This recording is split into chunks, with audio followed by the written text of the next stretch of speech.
दोस्तों, आज मैं आपसे एक सवाल पूछने जा रही हूँ, जिसने सालों से लोगों के दिमाग में जगह बनाई हुई है। सवाल ये है, क्या गांधी जी सच में हमारे राष्ट्रपिता हैं? क्या उन्हें ये उपाधि भारत सरकार ने दी थी? या फिर ये सिर्फ एक मिथक है, जिसे हम बचपन से सुनते आ रहे हैं? आज मैं आपको इस पूरे सच की यात्रा पर ले चलूँगी। और यकीन मानिए, जब ये वीडियो खत्म होगी, तो आपके पास गांधी जी के बारे में एक बिल्कुल नया दृष्टिकोण होगा।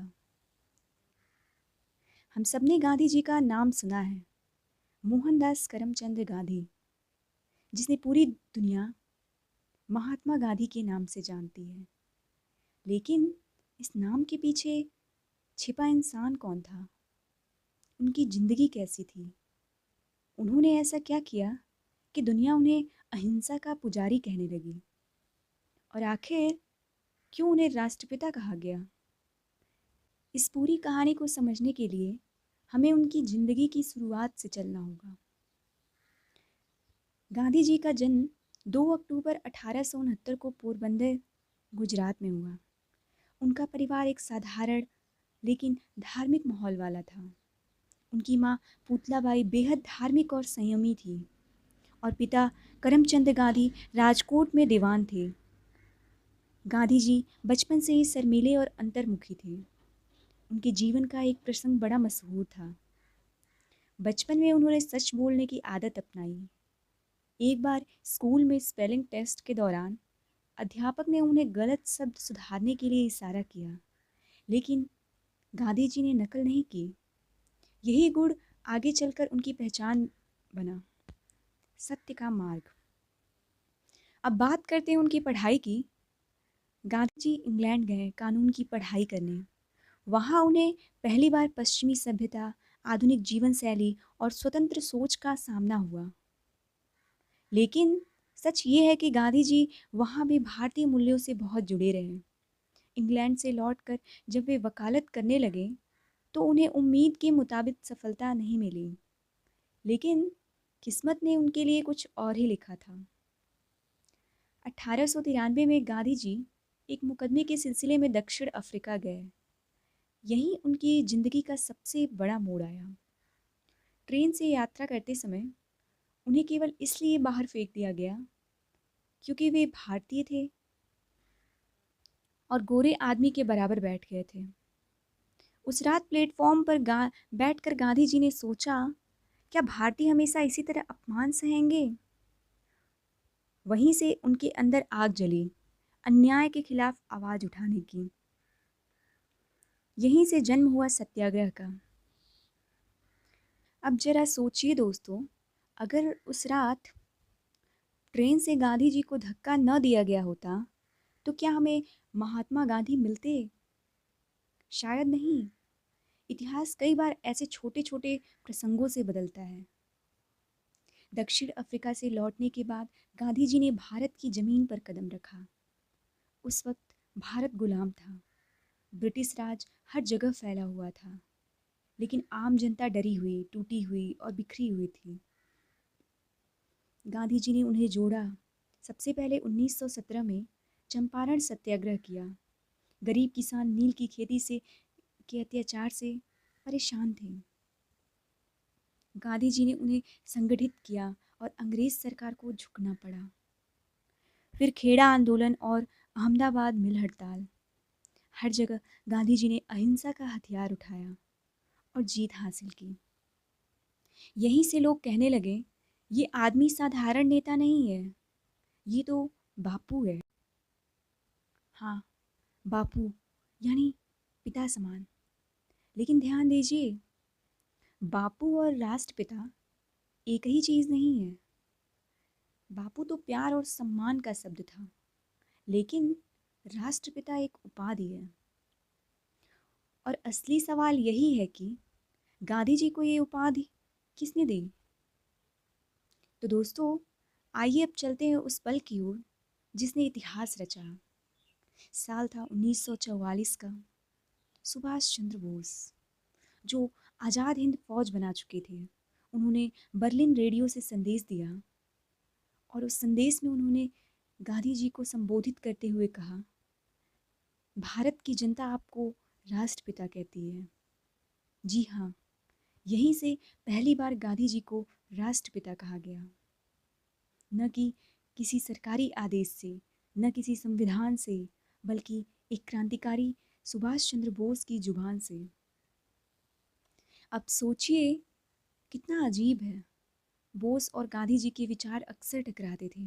बोस मानते थे कि आज़ादी सिर्फ लड़कर मिलेगी, जबकि गांधी जी अहिंसा पर टिके थे। लेकिन फिर भी बोस ने गांधी जी को राष्ट्रपिता कहा। क्यों? क्योंकि भले ही रास्ते अलग थे, मंजिल एक ही थी, भारत की आज़ादी। लेकिन दोस्तों, यहाँ पर एक और सच है। भारत सरकार ने कभी आधिकारिक रूप से गांधी जी को राष्ट्रपिता की उपाधि नहीं दी। हाँ, 1944 में बोस ने उन्हें ऐसा कहा और जनता ने उन्हें बापू माना। लेकिन भारत के संविधान या संसद में कहीं भी गांधी जी को आधिकारिक रूप से राष्ट्रपिता घोषित नहीं किया गया। यह एक बड़ा मिथक है जिसे बहुत कम लोग जानते हैं। अब सवाल उठता है, अगर ऐसा है तो लोग उन्हें राष्ट्रपिता क्यों मानते हैं? इसका जवाब है उनकी भूमिका। गांधी जी ने स्वतंत्रता आंदोलन को जन आंदोलन बना दिया। उन्होंने हर उस इंसान को आवाज़ दी जो गरीब था, किसान था, मजदूर था। उन्होंने लड़ाई को सिर्फ नेताओं तक सीमित नहीं रखा, बल्कि हर भारतीय का आंदोलन बना दिया। इसी वजह से उन्हें राष्ट्रपिता माना जाने लगा। लेकिन दोस्तों, हर कहानी का एक दूसरा पहलू भी है। गांधी जी के फैसलों की आलोचना भी हुई। भगत सिंह को फांसी की सज़ा से बचाने की ताकत होने के बावजूद उन्होंने अंग्रेज सरकार से खुलकर टकराव नहीं किया, ऐसा कई लोग मानते हैं। इसी वजह से आज भी एक बड़ा वर्ग कहता है कि गांधी जी भगत सिंह को बचा सकते थे, लेकिन उन्होंने नहीं किया। फिर था अंबेडकर से टकराव। जब दलितों के अधिकारों की बात आई तो अंबेडकर अलग मतदाताओं की मांग कर रहे थे, लेकिन गांधी जी ने विरोध किया। बाद में पूना पैक्ट हुआ। कुछ लोग इसे गांधी जी की जीत मानते हैं, लेकिन कई लोग कहते हैं कि इससे दलितों को नुकसान हुआ। और सबसे बड़ा विवाद बंटवारे का। कुछ लोग मानते हैं कि गांधी जी ने पाकिस्तान को 55 करोड़ रुपए देने का दबाव बनाया। नाथूराम गोडसे ने गांधी जी की हत्या से पहले कहा कि गांधी जी देश को कमज़ोर कर रहे थे। ये सारे विवाद आज भी लोगों के दिमाग में हैं। तो दोस्तों, यहाँ पर तस्वीर साफ है। गांधी जी सिर्फ पूजे जाने वाले इंसान नहीं थे, वो इंसान थे। गलतियाँ भी की, बड़े फैसले भी लिए। इसीलिए जहाँ कुछ लोग उन्हें राष्ट्रपिता मानते हैं, वहीं कुछ लोग उन्हें कठोर आलोचना की नज़र से देखते हैं।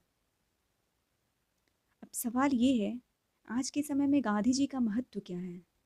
उनकी प्रासंगिकता क्या क्यों है?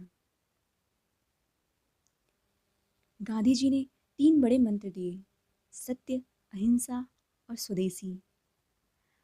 आज जब समाज में नफरत और हिंसा बढ़ रही है, तो अहिंसा का रास्ता और भी ज़रूरी लगता है। जब हम विदेशी चीज़ों की दौड़ में लगे हैं, तो स्वदेशी की याद आती है। जब झूठ और प्रोपेगेंडा हर जगह फैल रहा है, तो सत्य का महत्व और बढ़ जाता है। यही गांधी जी का असली योगदान है। दुनिया भर में गांधी जी का सम्मान हुआ। मार्टिन लूथर किंग जूनियर ने अमेरिका में उनका रास्ता अपनाया। नेल्सन मंडेला ने दक्षिण अफ्रीका में उनकी सोच से प्रेरणा ली। यानी गांधी जी सिर्फ भारत के नहीं, पूरी दुनिया के नेता थे।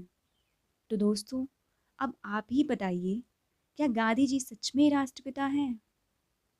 सच तो ये है कि उन्हें कभी भारत सरकार ने ये उपाधि नहीं दी, लेकिन भारत की जनता ने, सुभाष चंद्र बोस ने और उस दौर के लोगों ने उन्हें राष्ट्रपिता माना। हो सकता है कि आप गांधी जी से सहमत हो सकता है कि असहमत हो, लेकिन इतना तय है कि भारत का इतिहास गांधी जी के बिना अधूरा है। आज जब हम उन्हें याद करते हैं तो हमें ये सवाल खुद से पूछना चाहिए, क्या हमने उनके विचारों को अपनाया है? अगर नहीं, तो क्या हम सच में आज़ाद हैं?